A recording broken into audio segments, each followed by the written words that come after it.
cognitively, like people act like the brain. Once people have a mental illness, and no, I'm not a psychotherapist, and I don't have a degree in neurology or what do you call it? There's a guy and his name's Ted something. I can't remember his surname, but he was saying that he had a nephew. That was it. He had a nephew. He was messing about at school. His mother couldn't control him. No matter what they gave him. I think they found out he had some type of like deficit. I don't like using that word, but you know when kids are hyperactive. Yeah. And said, so they gave him a medicine, but the medication wasn't working. Yeah. Did you know that psychiatrists are the only medical specialists that virtually never look at the organ they treat? Think about it. Cardiologists look, neurologists look, orthopedic doctors look, virtually every other medical specialties look, psychiatrists guess. Before imaging, I always felt like I was throwing darts in the dark at my patients. We speak to people with mental illnesses, but we don't actually examine the brain. So he got into another form of, I don't know, neurology or brain, like a brain profession, not using the right word. Sometimes all words escape me. And he found, they did studies on a few people, including his nephew after the fact. And he said that the brain displayed itself in one way when they took scans. Once they realised and spoke to the patients, found out what was wrong with them, found the root cause, gave them a dose of medication, whatever it was, and then re-examined the brain every couple of months. The brain, the shape of the brain in the scan had changed. Yeah. And he said, at that point, I realised that when we say the brain is fixed and things cannot be changed, and it's just impossible with some people, it's not just cognitive. It's biological. This is not true. The brain is very malleable. And then when I think, if that was not the case, then when do you get people that were almost or were brain dead and they come back round from a coma and they have to relearn everything? So when in regards to... When they say it's impossible to change your mindset or change how you operate. And think about it, all right, now they're saying with Alzheimer's, even that's to do with diet. Even that too. And the way I see it, I don't... Like I say, I like to listen to... what's this guy, so what's his name? I'll insert him. But he's another... person that speaks in depth and studied narcissism. Not necessarily that I'm trying to hurt you. It's just I have to experience individuation, and there's no other way. I need you, my intimate partner, to be my mother for a while, to allow me to heal, to allow me to heal. Yeah. And the only way I can heal is for you to allow me to discard you. The only way for me to heal is as distinct from my original mother. I need you to let me go. I need you to allow me to separate from you and to become an individual. Him and Sam Fattening together. I don't know why I've forgotten his name. I quite like him. Richard Grannon, thank you. They have more knowledge and, they make it part of their daily practice. I do not believe that narcissism is impossible to change. I don't believe it. I'm one of the very few people that believe that, because in regards to, like I've spoken before about the cold therapy, which is what Sam Vakning's created, which is the reverse of normal therapy, it's about holding somebody accountable. And if everybody in that person's circle held them accountable for every last thing, not everybody just went, no, not talking to you, no, not going to be your source of supply, second source, first source, I'm not doing it. It would leave that person no choice to change. And then I read something. What's the word? Destitute? Yeah, I read something which spoke about dissociative disorder, that a lot of people who are classed as cluster Bs, those type of people, sometimes the dissociative thing, to explain it in plain English, is so you could have had a conversation with them which turned to a blazing row, and they don't recall it. One study found that individuals with DID had reduced volumes in the amygdala and hippocampus. The hippocampus is responsible for learning and memory. Smaller volumes may be related to early life trauma, as the hippocampus is sensitive to heightened stress and therefore leading to potential cell damage in the area. Because remember, they could have 1, 2, 3, or 4 personalities. Some people say it's a demonic thing. But if they're creating a person for every person they interact with, then yeah, they're not gonna be able to keep up with all the personalities. Right. It's splitting. Right. But they say they have dissociative disorder, which means they can't recall certain events. And then the advice was to just go along with them. That's why they feel that when they're challenged by the person they have the issue is that they're being gaslit themselves. Yeah. So the advice was to just play along with that. How do you decide that this is what's wrong with a lot of people in Western society? Just like everybody saying, slapping a label on the disorders or, trauma that they've had, rather than dealing with the trauma, we'll put a plaster on it and we'll say, okay, then, no, I don't agree, firmly disagree, because really, there are other ways to deal with that issue. In future, record your conversations, video record them, or audio record them, so that when this, each time this thing arises, there's the evidence. Argue with that.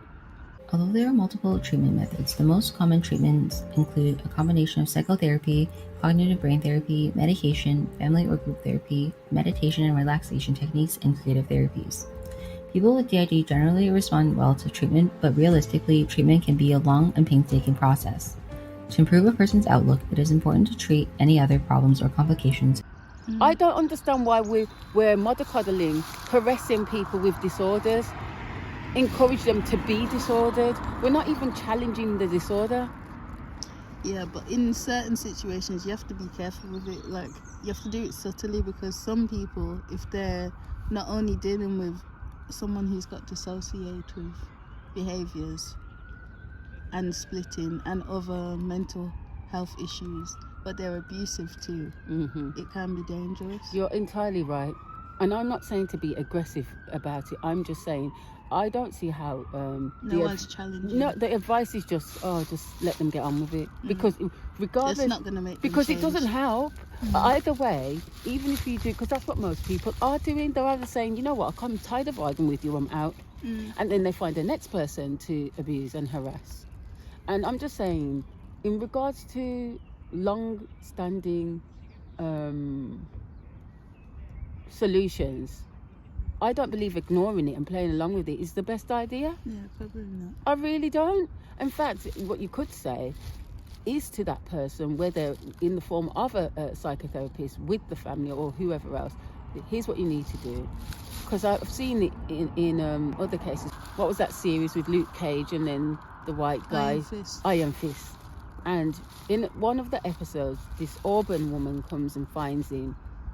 Like, she wants to get his power or something, but she has a split personality, so she's got two going on. But when she turns the tap on, it forces the other side of her to stay put. So she turns on the tap so she can hear the sound of dripping water, and she writes down what she needs to write down for that other character to recall things.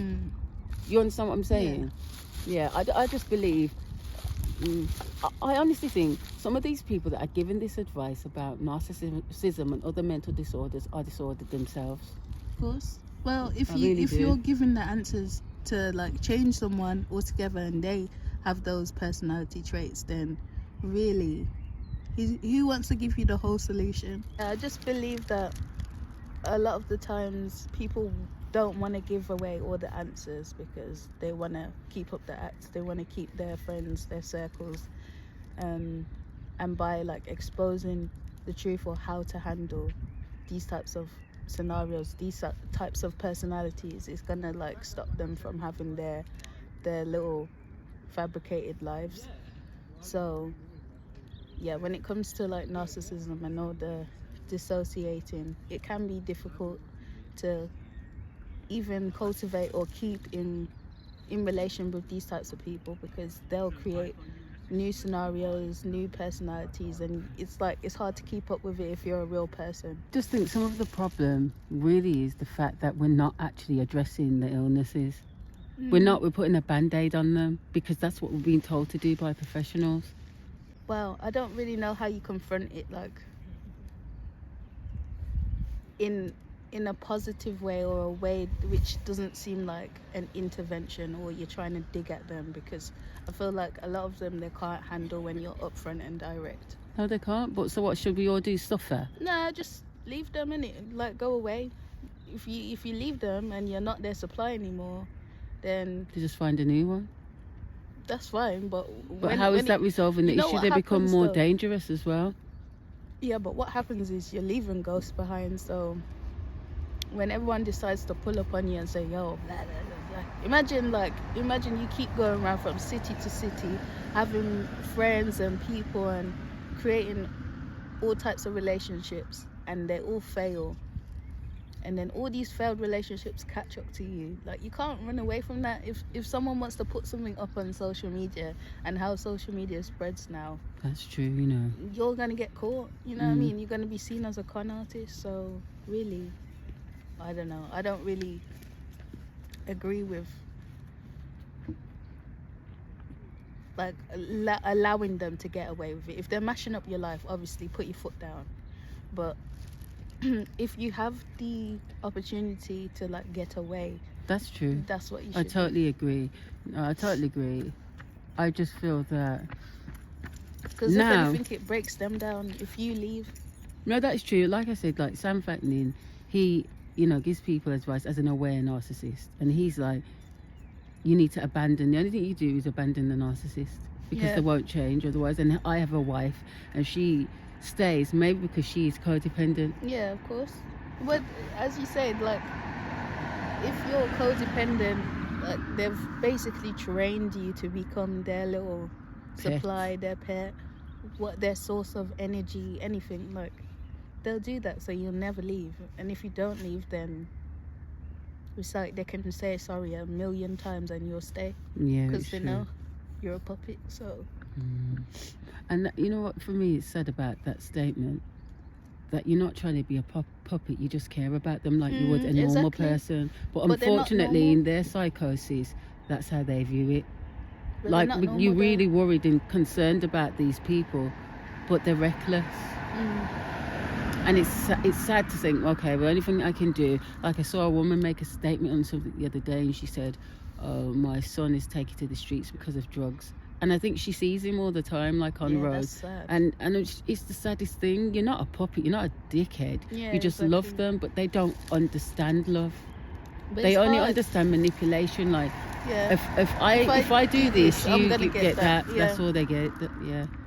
But I think, like, because you'll be in situations where you take the person back, or you bring them back into your lives, or in your area, your surroundings, and they just like, they get more abusive. The more you let them in, the more they take the piss. Like, you gotta just stop it at some point, otherwise they're just gonna continue and you're never gonna get out of the trap. It's the hardest thing. Does that mean, is this why in the cluster B of personality disorders they're called the dramatic? Because there's always drama, there's always conflict, there's always this shove. The narcissist needs you to become him so that he can become you. So simple as that. It's an identity swap. Okay. He needs you to swap identities with him. And then, of course, if he becomes you, then you become a narcissist. He doesn't want to be with a narcissist. No. He discards you. Yeah, you're mean now. You're damaged. Yeah. Yes, you're damaged. You're broken.